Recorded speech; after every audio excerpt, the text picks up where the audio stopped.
ఈ రాష్ట్రంలో ఎన్డీఏ కూటమి ప్రభుత్వం అధికారంలోకి వచ్చేటప్పటికి రాష్ట్రంలో అన్ని వ్యవస్థలు కూడా విధ్వంసానికి గురయ్యాయి. ముఖ్యంగా ఆర్థిక వ్యవస్థ అలాగే పరిపాలనా వ్యవస్థ, ఈ రెండు కూడా పూర్తి స్థాయిలో విధ్వంసానికి గురయ్యాయి. అనేక రకాలుగా చట్టాలని ఉల్లంఘించి అనేక సార్లు కోర్టులు మొట్టికాయలు వేసిన పరిస్థితి గత ప్రభుత్వంలో మనం చూసాం. ఒక 6 నెలల సమయం ముఖ్యమంత్రి చంద్రబాబు నాయుడు గారు ఎంతో సహనంతో క్షుణ్ణంగా పరిశీలించిన మరి 10 లక్షల కోట్ల పైగా ఆర్థిక లోటు, అప్పుల భారం, అసలు వడ్డీలు కట్టాల్సిన పరిస్థితి, అలాగే వ్యవస్థల్ని మరి పునర్నిర్మించే కార్యక్రమం, ఇవన్నీ కూడా వీటితో పాటు మళ్ళీ ప్యారలల్గా ప్రభుత్వం ఇచ్చిన హామీలని ఏ విధంగా అమలు చేయాలి, కూటమి ప్రభుత్వం మేనిఫెస్టోని అమలు చేసే కార్యక్రమాలుగా జగన్మోహన్ రెడ్డి గారు 1000 రూపాయలు పెన్షన్ పెంచడానికి 5 సంవత్సరాల సమయం తీసుకొని లాస్ట్లో ఒక 2-3 నెలల ముందు మాత్రమే 3000కు పెంచగలిగారు. ఇచ్చిన నా మాట ప్రకారం హామీ ఇచ్చిన రోజు నుంచి కూడా కలుపుకొని మొదటి నెల 7,000, తర్వాత 4,000 రూపాయలు మరి అవ్వాతాతలకి పెన్షన్ ఇచ్చే ఒక కార్యక్రమం. అది కూడా ఖచ్చితంగా 1వ తారీఖు కానీ 1వ తారీఖు ముందు కానీ మరి వృద్ధులకి ఇన్ని లక్షల మందికి మరి పెన్షన్లు ఏర్పాటు చేయటం జరుగుతుంది. అలాగే ఆ రోజు పేదవాడికి పట్టెడు అన్నం పెట్టే అన్నా క్యాంటీన్లని దుర్మార్గంగా రద్దు చేస్తే దాన్ని పునరుద్ధరించడం జరిగింది. అట్లాగే మహిళలకు ఆ రోజు చంద్రబాబు నాయుడు గారు దీపం ద్వారా మరి గ్యాస్ స్టవ్లు ఇస్తే ఈరోజు ఆ దీపాన్ని వెలిగించడానికి ప్రతి పేద కుటుంబానికి 3 గ్యాస్ సిలిండర్ల చొప్పున మరి పేదలకు అందించడం జరిగింది. అలాగే మరి గుంతలమయమైన రోడ్లని పూడ్చటం, రాష్ట్ర వ్యాప్తంగా కనీసం 2 వీలర్ కూడా పోలేని పరిస్థితుల్లో ఉంటే రాష్ట్రాన్ని రోడ్లని మరి ఆధునీకరించటం, మరి ఏదైతే అన్నదాత సుఖీభవ కార్యక్రమం ఉందో రేపు వచ్చే నెలలో ప్రారంభించబోతున్నాం. అలాగే ఆడబిడ్డలకి ఉచిత బస్సు మరి కార్యక్రమాన్ని ఆగస్టు 15న ప్రారంభించబోతున్నాం. అంటే ప్రజలకి ఏవైతే సూపర్ 6 పథకాలని మేము వాగ్దానం చేశామో వాటన్నిటినీ కూడా నెరవేర్చుకునే దిశలో ఎన్డీఏ కూటమి ప్రభుత్వం ఎన్నో కసరత్తులు చేస్తూ రాష్ట్రంలోని అన్ని వర్గాలకి సత్వర సాయం అందించే విధంగా మరి ఏవైతే 70 పైగా 100కు పైగా కేంద్ర ప్రాయోజితగా మరి పథకాలు ఉన్నాయో వాటన్నిటినీ కూడా మూలన వేస్తే ఈరోజు 70కి పైగా వాటిని పునరుద్ధరించడం జరిగింది. సమాజంలో ఉన్న ఎస్సీ, ఎస్టీ, బీసీ, మైనారిటీ సోదరులందరికీ కూడా మరి వివిధ కార్పొరేషన్ల ద్వారా గతంలో ఉండే ఫండ్ను కూడా వాళ్ళు డైవర్ట్ చేయడం జరిగింది. అలా కాకుండా భవిష్యత్తులో అన్ని వర్గాలకి న్యాయం చేసే విధంగా ఈరోజు ఒక్కొక్క దానికి జీవం పోసుకుంటూ వస్తున్నారు చంద్రబాబు నాయుడు గారు. మరి ఇరిగేషన్ రంగం, రైతులకి కాలువల్లో పూడికలు తీయటం, ఇరిగేషన్ని భవిష్యత్తులో కూడా బనకచెర్ల ప్రాజెక్టు లాంటిది రైతాంగాన్ని ప్రోత్సహించటం, ఏవైతే వైసీపీ హయాంలో రైతులకి అందే మరి 0 వడ్డీ దగ్గర నుంచి అగ్రికల్చర్ ఇన్స్ట్రుమెంట్స్ దగ్గర నుంచి డ్రిప్పు, స్ప్రింక్లర్లు, ఇట్లా అనేక పథకాలని రద్దు చేయటం జరిగింది. వాటన్నిటికీ కూడా జీవం పోశారు. రైతాంగం కోసం ఒక ప్రత్యేకమైన బడ్జెట్ను పెట్టి ఈరోజు గౌరవ వ్యవసాయ శాఖ మంత్రిలో అచ్చెన్నాయుడు గారి నేతృత్వంలో మరి 60,000 కోట్ల పైగా కేటాయించి రైతాంగానికి సంబంధించిన ఆక్వాకల్చర్ దగ్గర నుంచి అన్ని విధాలుగా రైతులను ఆదుకునే ప్రయత్నం చేస్తూ ఉంది. అలాగే అమరావతి రాజధాని మరి దేవతలు నడయాడిన నేల, అమరావతిని అభివృద్ధి చేయటం కోసం ఈరోజు ఒక 15,000 కోట్ల రూపాయలతోటి ఒక బృహత్తరమైన కార్యక్రమాన్ని తీసుకొని, అది భ్రమరావతి కాదు, కమరావతి కాదు, అలాగే ఊహాజనితం కాదు, ఇది నిజమని నిరూపించే భాగంగా రాబోయే 3 సంవత్సరాల్లో అమరావతి నిర్మాణాన్ని పూర్తి చేయటం లక్ష్యంగా ఈరోజు ప్రభుత్వం పనిచేస్తుంది. అలాగే విశాఖ ఉక్కు ఆంధ్రుల హక్కు, దాన్ని అద్భుతంగా మరి 15,000 కోట్లు కేంద్రం నుంచి డెవలప్మెంట్ కింద నిధులు తీసుకురావడం పాటు ప్రైవేటు భాగస్వామ్యాన్ని కూడా కలిపి ఒక గొప్ప స్టీల్ హబ్గా విశాఖను మార్చే ప్రయత్నం, కార్మికుల హక్కుల్ని కాపాడే ప్రయత్నం చంద్రబాబు నాయుడు గారు చేస్తున్నారు. ఆంధ్రుల జీవనాడి పోలవరం ప్రాజెక్టు గురించి వైసీపీ నాయకులు ఎస్ అంటూ రంకెలు వేసిన మరి పూర్తి చేయకుండా సతికిలబడి దానికి నష్టం కలిగారు. రివర్స్ టెండరింగ్ పేరుతోటి దాన్ని ముంచేశారు. దాన్ని మళ్ళీ పునరుద్ధరించి అక్కడి నుంచి బనకచెర్ల ప్రాజెక్టుకి నీళ్లు అందించడం ద్వారా, నాగార్జున సాగర్ మిగులు జలాల్ని రాయలసీమకి మళ్లించటం ద్వారా ఈ రాష్ట్రంలో యావత్ రైతాంగాన్ని కూడా మరి ఆదుకోవాలి, వాళ్ళందరి కళ్ళల్లో ఆనందం చూడాలని చెప్పేసి ఈరోజు కూటమి ప్రభుత్వం పనిచేస్తుంది. అలాగే విద్యార్థులు, యువతకి భవిష్యత్తును కలిగించడం కోసం అనేక యూనివర్సిటీలు తీసుకురావడంతో పాటు నైపుణ్యాన్ని పెంచడంతో పాటు మరి 9 లక్షల కోట్ల పైగా నిధులు MOUలు కుదిరాయి. వాటి నిర్మాణాలు చేపట్టి ఈ రాష్ట్రంలో ఉన్న నిరుద్యోగ యువతకి అండగా నిలబడాలి. మెగా DSC ద్వారా మరి ఏవైతే వాగ్దానం చేసావో దాన్ని కూడా మరి పూర్తి చేస్తా ఉన్నాం. ఈ విధంగా ఈ రాష్ట్ర సర్వతోముఖాభివృద్ధికి ఎన్డీఏ కూటమి ప్రభుత్వం పనిచేస్తూ ఉంది. ఏ రంగాన్ని కూడా విస్మరించదలుచుకోవాలి. ఎక్కడ ఏ అవకాశం ఉంటే ఆ అవకాశాన్ని వాడుకోవాలి, ఈ రాష్ట్రాన్ని ముందుకు తీసుకుపోవాలి.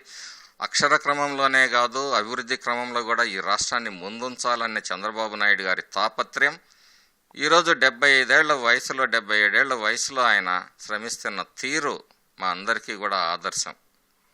అనేక సందర్భాల్లో మమ్మల్ని అందరినీ కూడా కష్టపడండి, పనిచేయండి, ఓట్లేసిన ప్రజల కోసం కష్టించండి అని చెప్పి వారు చెప్తున్న విధానం, ఇవన్నీ కూడా ఈ రాష్ట్రంలో మాకే కాదు అందరికీ కూడా స్ఫూర్తిదాయకం.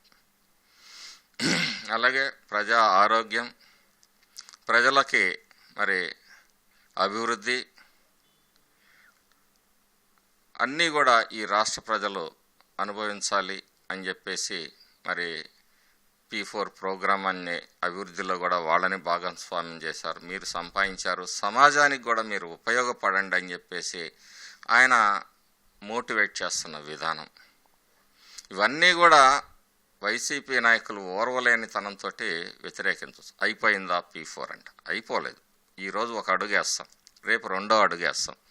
ఈ రాష్ట్రానికి ఒక దశని నిర్దేశించే ప్రయత్నం చేస్తూ ఉంటాం. విమర్శే ధ్యేయంగా మరి ఈరోజు వైసీపీ నాయకులు అనేక సందర్భాల్లో ఫీజు రియంబర్స్మెంట్ గురించి కానీ, ఎలక్ట్రిసిటీ పోరుబాటు అని చెప్పి ఇట్లా రకరకాల ఉద్యమాలు చేయాలి, ప్రజల్ని రోడ్ల మీదకు తీసుకొని ఇచ్చి సమాజంలో అలజడులు సృష్టించాలనే ప్రయత్నాలు చేస్తూ ఉన్నారు. మేము అడుగుతున్నాం వైసీపీ నాయకులందరినీ కూడా, మీ 5 ఏళ్ల పరిపాలనలో మీరు ఇచ్చిన వాగ్దానాలు ఎన్ని అమలు చేశారు? ముఖ్యంగా మహిళలకి ఆ రోజు సంపూర్ణ మద్యపాన నిషేధం అని చెప్పేసి తప్పిన నాయకులు, కరెంటు ఛార్జీలు 9 సార్లు పెంచిన నాయకులు, ఫీజు రియంబర్స్మెంట్ కింద డబ్బులు చెల్లించకుండా 4,600 కోట్ల బకాయిలు పెట్టిన నాయకులు ఈరోజు మాట్లాడుతూ ఉన్నారు. ఆంధ్రప్రదేశ్ రాష్ట్రాన్ని ఏ విధంగా బదనాం చేయాలో చేశారు. అంతటితో వాళ్ళ కక్ష ఈ రాష్ట్ర ప్రజల మీద తీరలేదు. మహిళలను తీవ్రంగా అవమానించే దిశలో ఈరోజు వేశ్యల రాజధాని అని చెప్పేసి, అంటే వేశ్యల రాజధాని అంటే ఈ రాష్ట్రంలో మరి మహిళా తల్లులందరినీ కూడా అవమానించే విధంగా వాళ్ళ సొంత ఛానల్లో ప్రసారం అయింది. అంటే సమాజం పట్ల అతనికి ఏ విధంగా ఎంత ద్వేషం ఉందని చెప్పేసి ఇవన్నీ తెలియజేస్తున్నాయి. ఇవన్నీ ఒక భాగం అయితే, ఎవరు ఎన్ని చేసినా మా నాయకుడు సంకల్పాన్ని ఏ శక్తి కూడా అడ్డుకోలేదు. నిరంతరం రాష్ట్ర అభివృద్ధి ధ్యేయంగా పనిచేస్తూ అనేక ఆలోచనలు చేస్తూ ఉంటారు ఆయన. కాబట్టి మాకు ఈ విమర్శలన్నీ మాకు అడ్డంకులు కాబోవు. ప్రజలందరూ కూడా విఘ్నులు, మేధావులు కాబట్టే 151 సీట్ల నుంచి ఆయన్ని 11 సీట్లకు పరిమితం చేసిన అతనికి బుద్ధి రాల. ప్రజలు ప్రత్యక్షంగా ఓటు ద్వారా మొన్న కొట్టారు. ఇలాంటి వ్యాఖ్యలే చేస్తే, ఇలాంటి ఆలోచనలే చేస్తే తరిమి కట్టే రోజు కూడా ఈ వైసీపీ నాయకులకు రాబోతా ఉంది. మరి అలాగే మాచర్ల నియోజకవర్గానికి వస్తే, ఒక శాసనసభ్యుడిగా నన్ను అత్యంత మెజారిటీతో గెలిపించిన మాచర్ల ప్రజలకు ధన్యవాదాలు తెలియజేసుకుంటూ, వారి రుణం తీర్చుకునే భాగంగా ఈరోజు 800 కోట్ల రూపాయలతోటి రాష్ట్ర కేంద్ర ప్రభుత్వాల సహకారంతో జేజేఎం ఫస్ట్ ఫేజ్లో ప్రతి గ్రామంలోని ప్రతి ఇంటికి మంచినీరు అందించుకునే బృహత్తరమైన కార్యక్రమానికి అతి త్వరలోనే శంకుస్థాపన జరగబోతూ ఉంది. అందులో ఉన్న అడ్డంకుల్ని తొలగించే ప్రయత్నం జరుగుతూ ఉంది. అంటే టెండర్స్ ఆల్రెడీ అయిపోయినాయి. అలాగే మాచర్ల పట్టణానికి 150 కోట్ల రూపాయలతోటి మంచినీరు అందించే కార్యక్రమాన్ని తీసుకొస్తున్నాం. 78 ఏళ్ల స్వాతంత్రావనిలో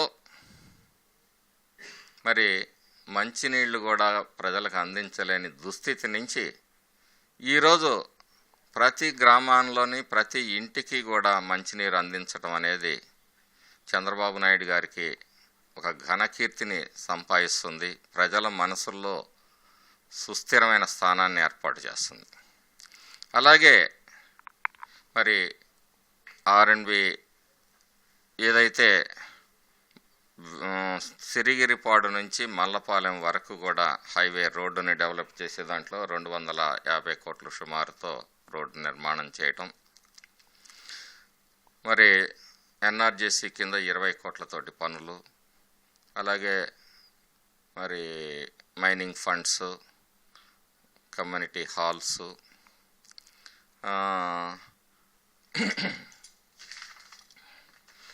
ఇరిగేషన్లో రైతాంగం నాగార్జున సాగర్ ప్రాజెక్టు పూర్తయిన కాలువల్లో నీళ్లు కదలని దుస్థితి ఉంటే 15 కోట్ల రూపాయలతోటి కాలువలు బాగు చేయటం. ఇట్లా మరి సిఆర్ఎఫ్ ద్వారా ముఖ్యంగా 4 ప్రధానమైన రోడ్లను మాచర్ల ఏ అయితే రూరల్ రోడ్స్ని లింక్ చేస్తుంటాయో వాటికి హైవేస్కి లింక్ చేసే రోడ్లని 117 కోట్ల రూపాయలతోటి 4 రోడ్లు చంద్రబాబు నాయుడు గారు ఆశీస్సులు, అట్లాగే ఆర్ఎండ్బి శాఖ మార్చులు, మా ప్రీతమ ఎంపీ గారు కృష్ణదేవరాయలు గారు ఆశీస్సులతో సాధించుకోవటం జరిగింది. అలాగే రోడ్ల రిపేర్లకి ఆర్ఎండ్బి పంచాయతీరాజులో సుమారు 15 కోట్ల రూపాయలు, ఎంఎస్ఎంఈ పార్క్ ఒకటి ఏర్పాటు చేసుకోవటం 5 కోట్ల రూపాయలు దాటికి నిధులు ఇవ్వటం. ఇవన్నీ కూడా పారిశ్రామికీకరణ జరగాలి, 5,000 మందికి మినిమం ప్రతి కాన్స్టిట్యున్సీలో ఉద్యోగ ఉపాధి అవకాశాలు కల్పించాలి. ఈ లక్ష్యంతో మరి పనిచేస్తూ ఉన్నాం. టూరిజం డెవలప్మెంట్ కోసం కూడా 25 కోట్ల రూపాయలు కేటాయించడం జరిగింది. టెండర్స్ పిలవటం కూడా అయిపోయింది. అలాగే మరి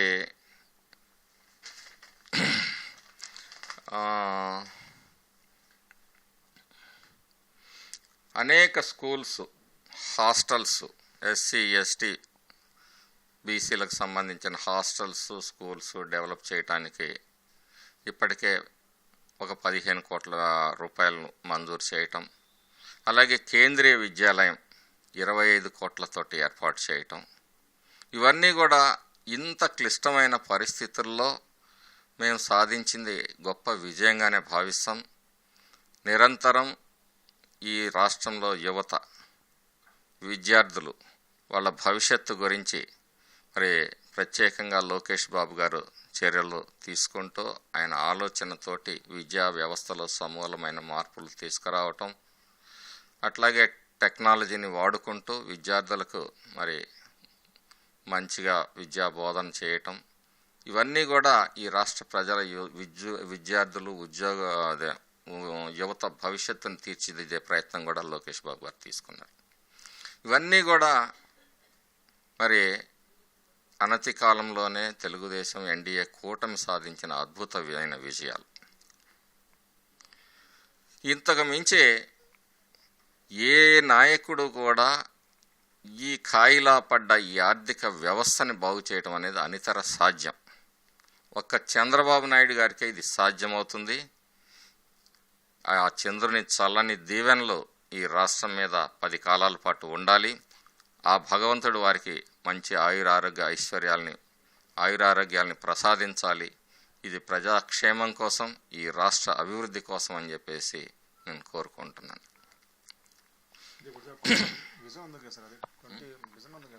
విజన్ 2047 అంటే నేను ఇందాకే చెప్పాను, ఒక అడుగు వేస్తాం. ఆ అడుగు మొదటి అడుగుతోటి ఏ ప్రయాణమైనా మొదలు. మనకు ఒక లక్ష్యం ఉండాలి, ఆ లక్ష్యంతో పనిచేయాలి. అంటే విజన్ 2047 గురించి బుద్ధి లేని కొంతమంది వైసీపీ నాయకులు 2047 దాకా ఈయనదేనా రాజ్యం అంటారు. ప్రతి దేశానికి కానీ ప్రపంచంలో ఏ దేశానికి కూడా ఒక నేషనల్ పాలసీ ఉంటుంది. అలాగే రాష్ట్రం కూడా ఒక పాలసీని పెట్టుకొని మన టార్గెట్ ఇది, దానికోసం మనం ప్రయత్నం చేస్తాం. కొన్ని రంగాల్లో దాటొచ్చు, కొన్ని రంగాల్లో వెనకబడవచ్చు, కానీ మనకంటూ ఒక లక్ష్యం ఉండాలి. ఆ లక్ష్యం దిశగా మరి మనం వెళ్ళాలి అనే దానికోసం నిర్దేశించుకొని ఈరోజు 2047ని ఇది చేస్తున్నారు. 2047 స్వాతంత్రం వచ్చి 100 సంవత్సరాలు అయినప్పటికీ మన రాష్ట్రంలో, మన దేశంలో ఏ విధంగా ఉండాలనేది దేశం, రాష్ట్రం నిర్ణయించుకున్నాయి. అది ఒక గొప్ప ఆలోచన. ప్రజలందరూ కూడా మన భవిష్యత్తు బాగుండాలంటే మన కోసం, మన బిడ్డల కోసం, మన రాష్ట్ర అభివృద్ధి కోసం పనిచేసే నాయకుడికి అండగా నిలవాల్సిన అవసరం ఉంది. ఈరోజు ఎన్నో ఒడుకుల మధ్య కూడా మరి ఎంతో విజయవంతంగా ఈ రాష్ట్రాన్ని నడిపిస్తున్నారు. కనీసం జీతాలు ఇవ్వలేని పరిస్థితి ఆ రోజు మీరు చూశారు. దాని నుంచి అనేక రకాలుగా అన్ని రంగాల్ని కూడా మళ్ళీ ముందుకు నడిపే కార్యక్రమం ఇది. తొలి అడుగు. రాబోయే రోజుల్లో ఈ రాష్ట్రం గొప్ప విజయాల్ని చవిచూస్తుంది మోడీ గారి ఆశీస్సులతోటి, ఎన్డీఏ కూటమి బలంతో అని చెప్పేసి నేను తెలియజేస్తున్నాను.